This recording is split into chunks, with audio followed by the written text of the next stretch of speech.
ఈరోజు వాక్యం నిజంగా మీకు ఎంత అర్థమైందా? అర్థమైందా? అర్థమయ్యే భాషలో చెప్పా. ఇందులో ఏమన్నా మీకు నొచ్చుకుంటే, మిమ్మల్ని గుచ్చుకొని ఉంటే దయతో నన్ను క్షమించండి. నేను కాదు మాట్లాడింది, నా ప్రభువైన యేసుక్రీస్తు మీతో మాట్లాడాడని గ్రహించండి. సరేనా? దేవుడు నమ్మదగిన వాడు.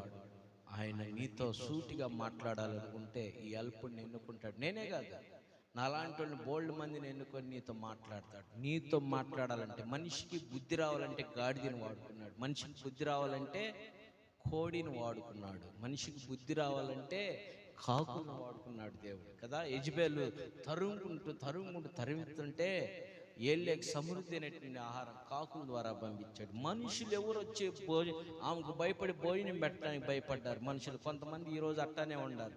నాని పాస్టర్ గారి మంచి నీళ్ళు తామేమని దాయనేమంటాడో లేనిపోయింది అన్నట్టు భయంతోనే ఉంటున్నారు. నిజం ఇది.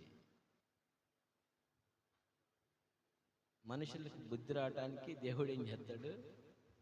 పక్షుల్ని, జంతువుల్ని వాడుకుంటాడు.